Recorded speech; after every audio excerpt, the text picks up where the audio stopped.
Shuckalugga kapow. How's it going, old schoolers? You're kicking it old school with Russell J.S. and I am your host, Russell J.S.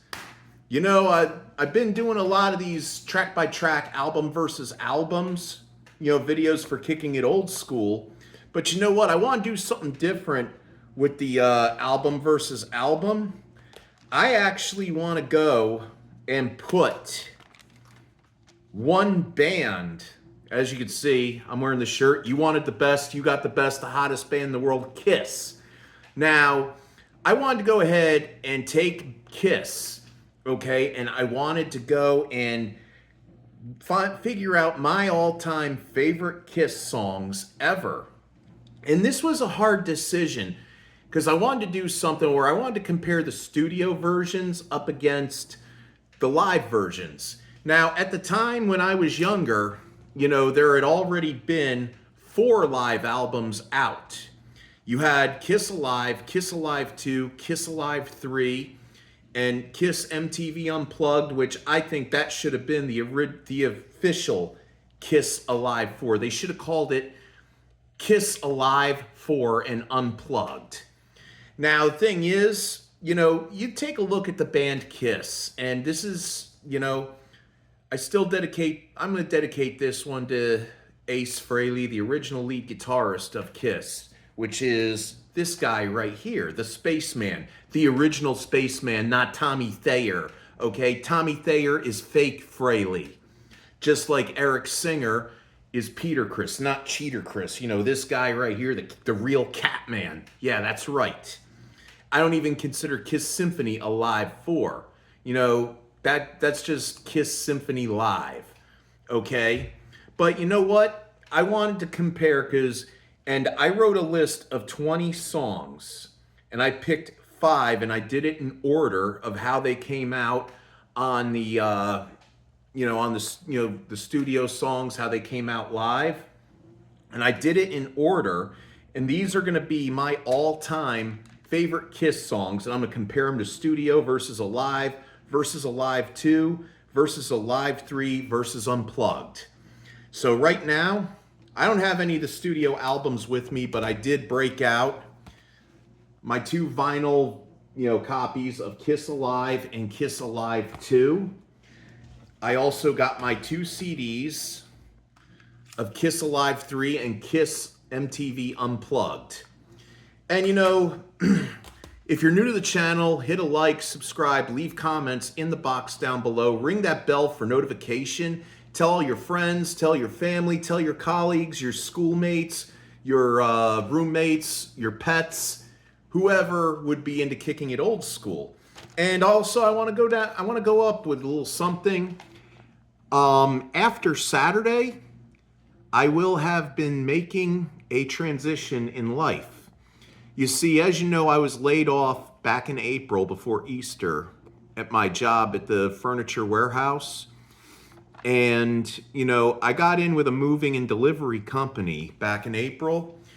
And I just, I went ahead and I filled out an application, got an opportunity that I could not say no to with another furniture outfit, another furniture warehouse. So Saturday is going to be my very last day of working for the moving delivery company.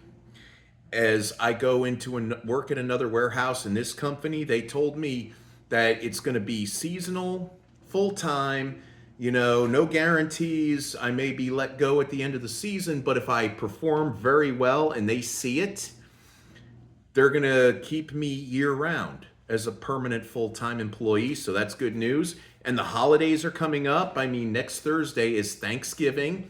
There's a lot to be thankful for, and I'm thankful for a lot of things. I'm actually thankful for the subscribers, even though it's not many subscribers. I'm thankful for all of you. Thank you for subscribing and being interested in the content that I put out. And, I'm thankful for family. I'm thankful for friends. And I'm thankful that I wake up every morning and stand on my 2 feet and face another day. And I'm thankful that I could go ahead and I can make these videos for you. And with this new job, it's straight 40 hours a week, Monday through Friday. So I don't have to, I got a set schedule. That's what I'm looking for.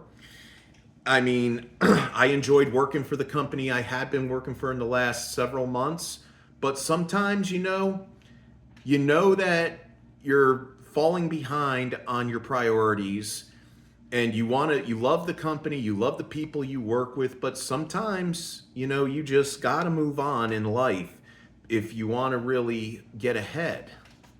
So that's pretty much so, it's like another door is open, another obstacle cleared out of the way on my journey in life.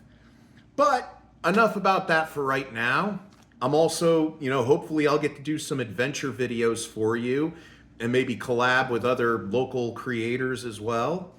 But enough of that right now. Without further ado, let's see how these bad Oscar songs rank out, shall we? Okay, here we go.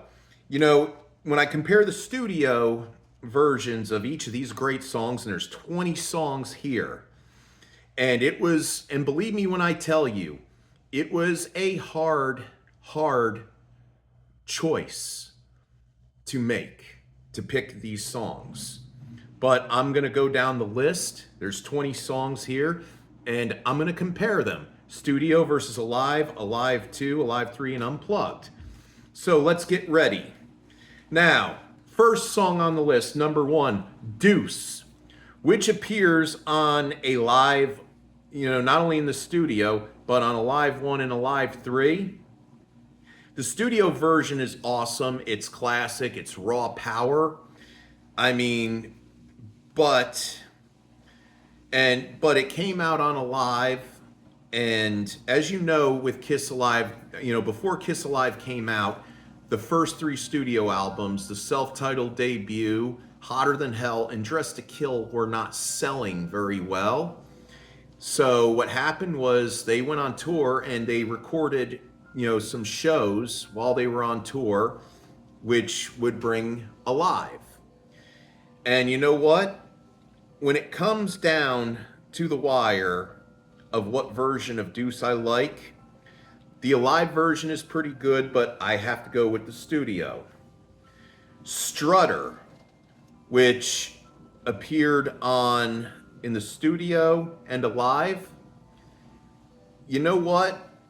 It kicked tail, not only in the studio recording, but on Alive too. So I'm going to go ahead and I'm going to give that to the studio version and Alive 1. It kicked on Alive 1. Got to Choose, which appeared, I'll have to look at the 3 albums again. I think it was on Hotter Than Hell. Yeah, as a matter of fact, yeah, I think it was on Hotter Than Hell, or it could have been on Dressed to Kill. And you know what? It appeared on Alive 1. I mean, I love both versions from Alive 1 and the studio, but it also appeared on the video version of Unplugged. And you know what? I loved all 3 versions, so I'm giving all 3 versions a point. Come On and Love Me, which, appeared. It didn't really appear on the Unplugged CD, but it did appear on the video for the show for Kiss Unplugged. But, it was a killer version in the studio and on Alive. So, and I like those 2 versions. It was okay acoustic, but, it rocks harder from the studio version and Alive, so studio and Alive get a point. Parasite. We're going studio version versus Alive 1. You know what? Both versions kill it, so studio and Alive are getting that point. Detroit Rock City, which also appeared on Alive 3. I didn't like Alive 3's version of it. The studio version is ultimately awesome, and it's a great starter for Alive 2. So The studio and a live 2 each get a point. Love Gun. Easily, I have to give the studio version of Love Gun and a live 2 a point. Shock Me. Ace's first lead vocal performance, inspired by a show that they did in Lakeland, Florida, I think in 1976, where he touched a railing where the electricity was not grounded properly and he got electrocuted and he was out for a few minutes. He came to, and even with no feeling in his hands, he finished off the rest of the show. And the only live version that they have of Shock Me appears on a live 2, and I love the studio version as well. So they both get a point.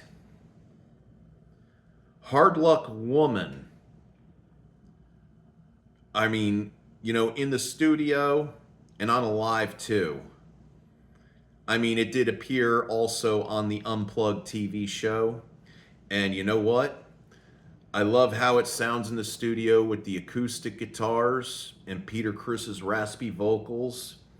And I love how it sounds with the electric guitars on a live 2. And I love how they ground it to their roots. Paul did a good job doing lead vocals on it in Unplugged. So you know what? All 3 of those versions have to get a point.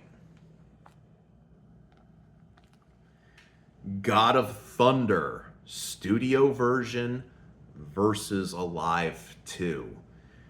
That's one of my all-time favorite tracks. What's awesome about that, it's written by Paul Stanley and lead vocals from Gene Simmons. And it sounds so heavy. It's almost got like a Black Sabbath kind of vibe to it,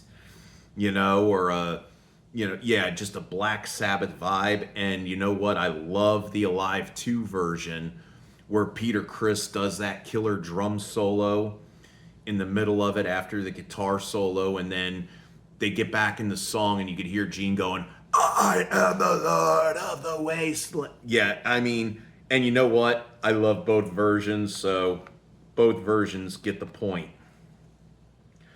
Unholy studio versus a live 3. I love the intro of it on a live 3, and the studio version is even awesome. But you know what? I've got to go ahead and give, for once, a live 3 is getting a point there. Look at this. The studio versions are in the lead with 10 points. A live 4, a live 2, 5, a live 3, 1, and Unplugged 2. Now, Heaven's on Fire, studio versus a live 3. Easily, I have to go with the studio version because after the guitar solo, Paul, I understand he wants to get the crowd going and everything. And, come on, Paul, just perform the song. We know how much of an ego guy kind of guy you are.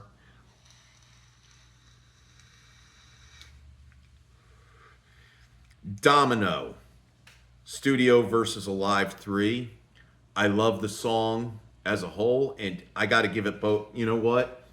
Gene doesn't do anything during that song to get and it's also on Unplugged, and it sounded real killer Unplugged. So guess what? Studio version, a live 3 version, and Unplugged version each get a point. All right, let's see. I Was Made for Loving You. Now, the studio version versus the live version, they were trying a new concept.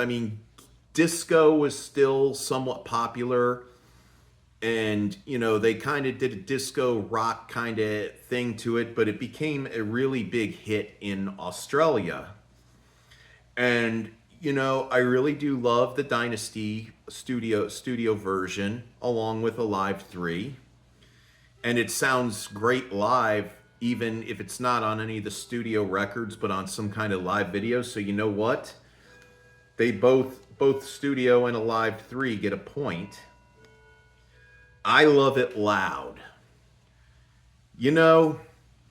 That song, back in '82 when it was released on Creatures of the Night, the music video was awesome.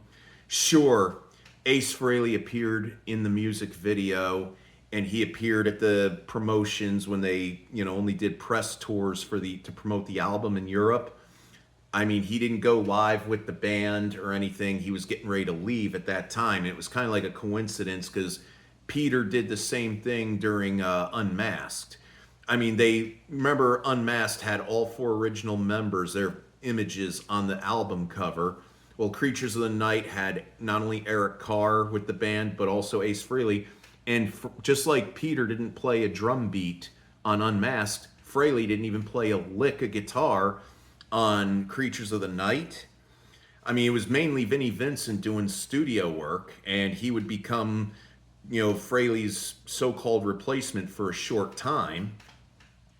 And all in all, to me, it's a great tune. I love it. And I love both the studio version and the live 3, so I'm giving them both a point. And let's see. Coming Home, which appeared on Hotter Than Hell, and it went on MTV Unplugged. You know what? I love the song as a whole. And I love both the studio version and Unplugged, so I got to give them both a point. Going Blind. Now, this is one of those tunes that was, like one of the dynamics I got to say about Gene Simmons and Paul Stanley. They're egotistical, dictators. But you know what? I still got to give them credit for being great songwriters. And this is one of those great songs. I mean, even Dinosaur Jr.'s version on the Kiss My Ass tribute CD was awesome. And I forgot to mention, of course, Garth Brooks' version of Hard Luck Woman off that same CD was awesome too. But you know what? I love that song on the studio and Unplugged, so they both get a point. Okay, Sure Know Something. Studio versus Unplugged. It sounded great. Recorded in the studio. It still had kind of the synthesizers like I Was Made for Loving You did, and the kind of, disco beat and everything. But you know what? I'd have to say I like the Unplugged version of it better. A World Without Heroes, which appeared on Music from the Elder in 1981. I mean, that's one of my favorite tracks by Kiss. I mean, and I think the Elder, in my opinion, some of you who are diehard Kiss fans, you may disagree with me. I mean, heck, Gene and Paul don't, they can't, they hate that album as much as they hate Kiss Meets the Phantom of the Park movie. But you know what? That song alone, A World Without Heroes, written by Gene Simmons and Lou Reed. At one point it was covered by Cher. And the music video, I remember that music video where they do the close-up of Gene in the makeup and he's just, in a world without heroes. He's just using his natural voice. I can remember how creeped out I was the first time I saw that. But you know what? It was good. And not only do I love the Elder album version of it, but I love the Unplugged version, so it gets a point. And now we're down to the last track, Beth. Now, this is a song that was written by Peter Criss and Stan Pencherinch. I mean, this is what helped Kiss as a whole. They never won a Grammy. They never won, they won a People's Choice Award for this song. Peter Criss's then wife, now ex-wife Lydia Criss, she accepted the award on Kiss's behalf because Kiss were out on tour. They were actually playing a concert at that time. And you know what? It was, a ballad. It was a really great power ballad. I'd like to say it was one of the first ever power ballads. Now, I love the original studio version that where they have all the string arrangements and the piano, and Peter is up there, just crooning. I mean, if anything, Peter not only was a really great drummer, but he also had a fantastic singing voice too. I mean, he kind of had that crooner vibe about him, like a Frank Sinatra or Dean Martin. He was like a heavy metal Dean Martin or Frank Sinatra.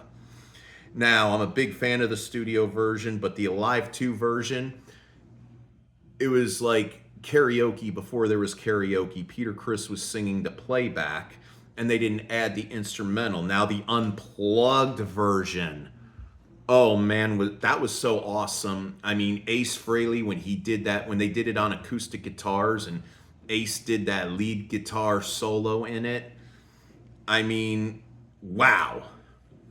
It was a killer. It was so killer. And you know what? I love the studio version of it. I don't like Alive 2's version, but I love the unplugged version way better, so therefore that gets a point. Now, here's where we tally up which versions of the songs are going to be the winners. We got the studio versions at 17 points, Alive at 4 points, Alive 2 at 5 points, Alive 3 at 4 points, and Unplugged at 8 points. So you know what that means. Studio versions.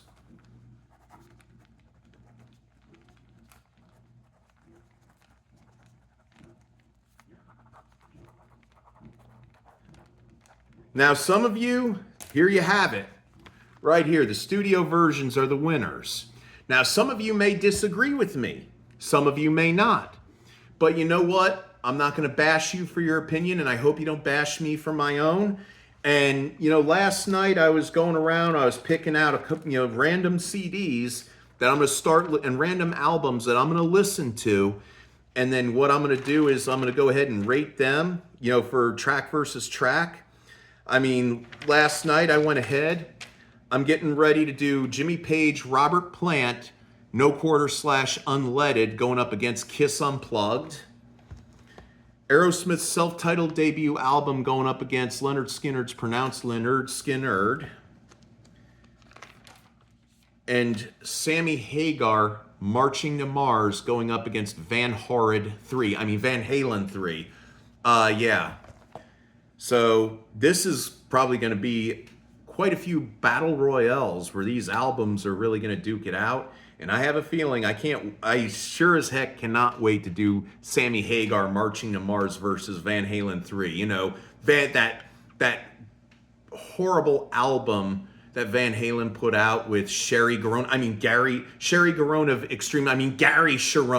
of Extreme. Sorry to all you Extreme fans. Don't say anything nasty in the comments like, how dare you say that about Extreme? So don't say nothing nasty, I'm just kidding. But the thing is, that was the first Van Halen record to sell poorly. I didn't even buy it when it was brand new. As a matter of fact, I waited for many years. I finally got it, a few months ago off of eBay because I was curious. And you know what? I liked one or two songs. In my opinion, the music was great.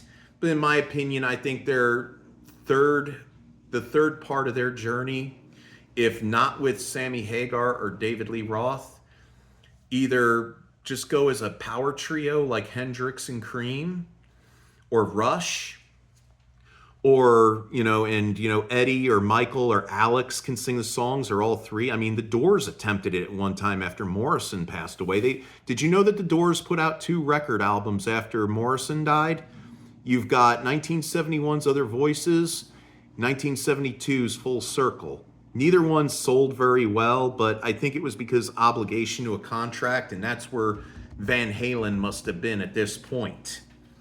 But I can remember thinking to myself, either just do instrumental albums or the three of you just share vocals. I mean, Eddie and Mike Anthony, they had great harmony backup vocals. They could have pulled it off. Other than that, it's either David Lee Roth or Sammy Hagar, end of story. But that's all the time we have for this video. Just remember, keep it real, keep it fresh, keep it chill. Keep listening, keep kicking it old school. Listen to old school music, watch old school TV shows, watch old school movies, play old school video games. Keep it fresh, keep it real, keep it chill. and get you enough of love, get you enough of peace, get you enough of tranquility, get you enough of less drama, no drama, get you enough of less chaos, no chaos, and Godspeed. And also remember to ring the bell for notifications. And if you're new to the channel, hit a like, subscribe, leave comments down in the box down below. And remember, Godspeed. May the force be with you always, and shuckalaka kapow.